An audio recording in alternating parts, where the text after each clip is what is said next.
Marvel's brand new Disney Plus show, Secret Invasion, is now officially launched. The first episode dropped last night. Now, I will confess, I read the script for Secret Invasion, I'm going to say almost a year ago, I think I read it.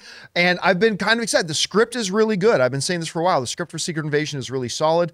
A few months ago, somebody showed me a few scenes from Secret Invasion.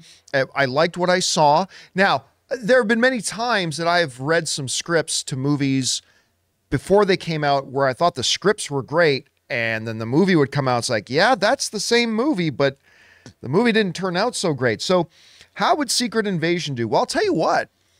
I think it's off to a really good start. I thought the first episode of Secret Invasion was really actually quite good and quite strong. Now, look, I'm a sucker for that, like, Captain America Winter Soldier political espionage thriller kind of feel in when they do that sort of thing in Marvel, and that's exactly what Secret Invasion felt like. And I really quite enjoyed it. Now, before I go on, I should also point out that there have been a number of Disney Plus shows that I quite liked the first episode and then really didn't quite like much else, right? Like Obi-Wan. I thought the first episode of Obi-Wan was great, and I ended up being kind of disappointed in Obi-Wan. I really liked the first episode of She-Hulk, and I ended up being quite disappointed with She-Hulk overall. So it's happened a number of times. These Disney Plus shows have a tendency to start strong. But hey, you'd rather start strong than start weak. Now, the basic idea, and we're not going to go into spoilers here, but the basic idea of the show is this, and they set this up pretty much very, very quickly in the opening of the show, is that, okay, so the Skrulls were promised by Nick Fury that 20 years ago that they were going to help them find a new home. Well, it's been 20 years, and you have a group of people homeless for like 20 years. Some of them start to get angry, and some of them start to look for other options, and some of them start to look for other alternatives. And that's kind of where we find ourselves in this. And it's gotten to the point, the problem's gotten to the point that Nick Fury has come back from the space station. He's come back to Earth for the first time in a while. And, you know, one of the things that I really like when Marvel employs in their movies is they give echoes of consequences. What I mean by that is, if something terrible or something negative happens in one movie, it seems that by the next movie for most franchises, it's, oh, whatever, that was in the last movie. We don't talk about that anymore, right? But every once in a while, Marvel echoes the consequences of things that have happened before. And in this show, you know, it's said several times, it was mentioned in one of the previews, where somebody says to Nick Fury, you know, you haven't been the same since you were snapped. And I love that thing, because yeah, if you were, because really Marvel lately has just kind of wanted everybody to forget that there was even half the population of the globe was gone for 5 years. But there are repercussions. There are mental scars that come away with that. And the fact that we're meeting now a Nick Fury who is a little bit changed. I mean, he's still definitely Nick Fury, but he's been changed by his experiences. He's been altered by his experiences. And the whole setup of this story, unfortunately, it kind of rings true to some real life global events that we've had. And again, on that whole political espionage thriller level, I thought it's off to a very good start. Now, will it continue? I don't know. But look, I'm going to mention this. I think the whole cast was strong. Samuel Jackson's great. I love Ben Mendelsohn. So he was great. Academy Award winner, Olivia Colman. I love Kobe Smulders.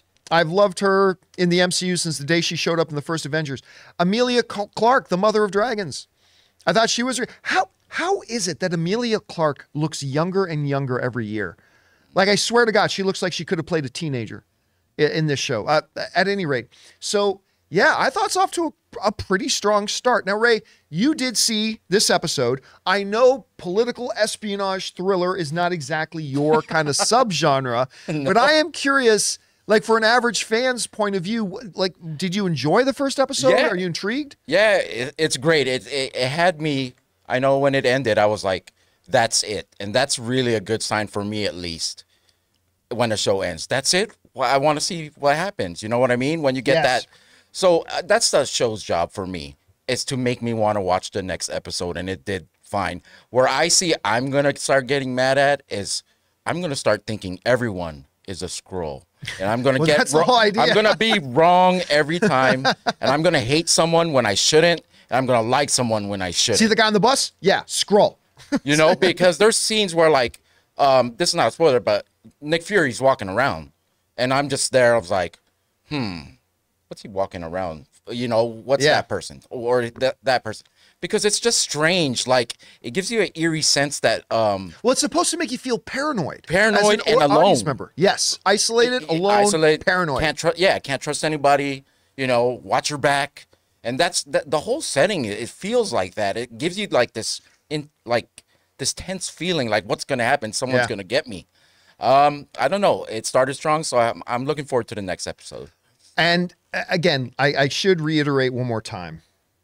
I tend to find that Disney Plus shows start strong and don't always end strong. So I'm not sitting here telling you, I mean, I like the script, but I'm not sitting here telling you that this whole series is going to be a big winner. All I'm saying is I thought episode 1, strong start. Guys, we want to thank a sponsor of this video, Rocket Money. The average person has around 12 paid subscriptions. Think about that. If you think you're only subscribed to a handful of services, you might want to double check. With Rocket Money, you can quickly identify and cancel all of your unwanted subscriptions. Rocket Money, formerly known as Truebill, is a personal finance app that finds and cancels your unwanted subscriptions, monitor your spending, and helps you lower your bills all in one place. Rocket Money will quickly and easily identify your subscriptions for you so you can stop paying for the ones you don't want and don't even use. Simply find the subscription you don't want and press cancel, and Rocket Money will cancel it for you. No more long hold times with customer service or tedious emailing back and forth. Rocket Money makes canceling subscriptions as easy as the click of a button. My wife Ann and I moved out of Burbank 2 years ago, and one of the first things I discovered when I loaded up Rocket Money was that I was still paying for a gym membership I haven't even been to in Burbank in 2 years. So stop throwing away your money. Cancel unwanted subscriptions and manage your expenses the easy way by going to rocketmoney.com/Campea. That's rocketmoney.com/Campea. rocketmoney.com/Campea. Question is for you guys.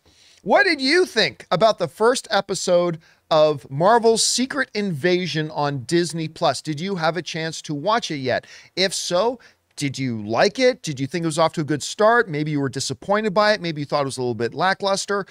Maybe you haven't had a chance to watch it yet. Are you planning on watching it? Have the other Disney Plus series motivated you to want to see it? Whatever you guys think about this, jump down into the comment section below and let us know your thoughts. Hey guys, thanks for checking out this video. Make sure you like and subscribe to the channel, but more importantly, make sure you subscribe to our daily podcast, the John Campea Show podcast, available on Spotify, Apple Podcasts, and your favorite podcasting app of choice.